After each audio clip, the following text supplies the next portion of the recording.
आज काय ते हलाल वरनं काहीतरी सगळीकडे चर्चा. हलाल वर्सेस हलाल या शब्दाचा अर्थ लॉफुल आहे. त्याला एक सायंटिफिक बेस आहे.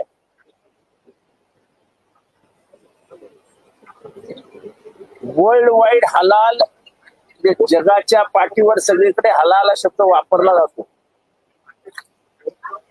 हलाल मीट म्हणजे लॉफुल म्हणजे कायदेशीररित्या. त्याच्यामध्ये काय आहे तर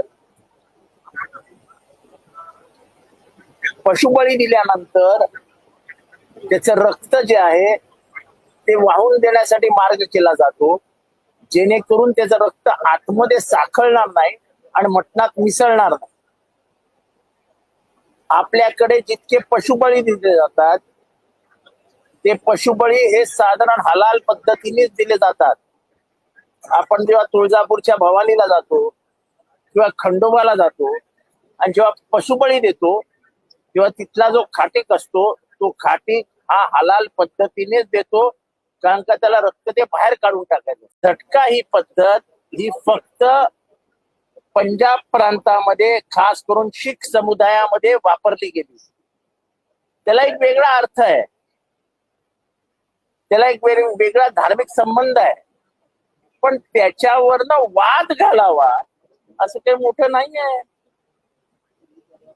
आज वर्षानुवर्ष आमच्या आई वडील बहीण भाऊ काका खानदान मटण आणायला जातं, मटण निवडतं.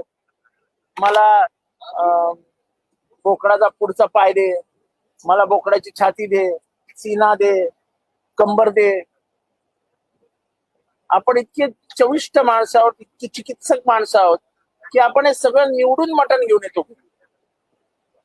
आता या मटणामध्ये सुद्धा आपण जर हे करणार असू तर मग मच्छीचं काय करायचं? मच्छी कशी कापणार? हलाल कापणार का मल्हार कापणार? काय करता काय या देशात? तुम्ही काय लावलंय काय महाराष्ट्रामध्ये?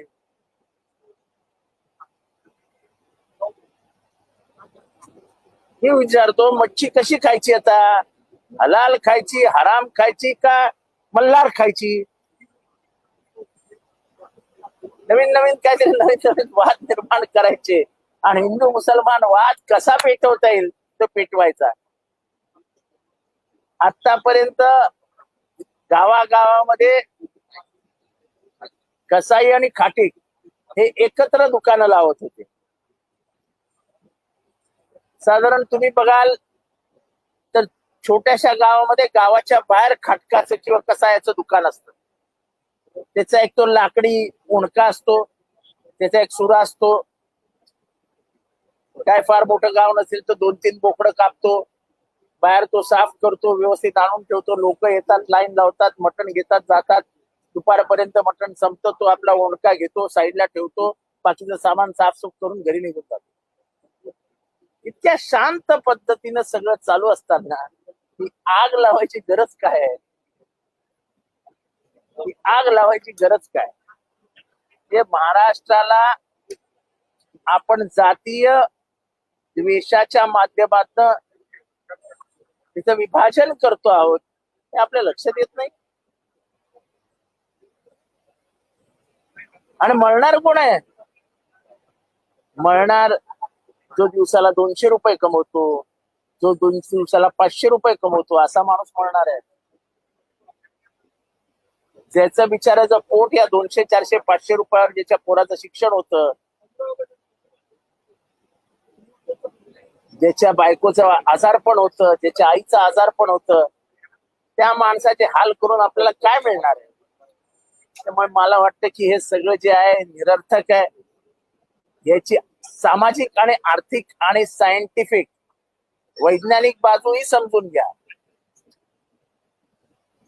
की हलाल का केलं जातं. त्याला उर्दू म्हणजे त्याचा इस्लाम मध्येच त्याला असं म्हटलंय की ते लॉफुल आहे, लॉफुल, सायंटिफिक अँड लॉफुल.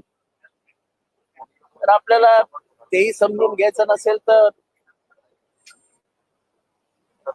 कापा डायरेक्ट, शिजवा डायरेक्ट. कोण तुम्हाला विचारणार आहे? आणि कोणी कसं खावं, काय खावं, कधी खावं हे सांगणार आहे? तुम्ही कोण हो? तुम्ही कोण? आम्हाला घ्यायचं तिथनच आम्ही मटण घेऊन, मला तर घ्यायचं तिथनच मी मटण घ्यायला जात नाही, पण आता पुढच्या वेळेपासून जरूर जाईल. बघूया कोण अडवतं आम्हाला.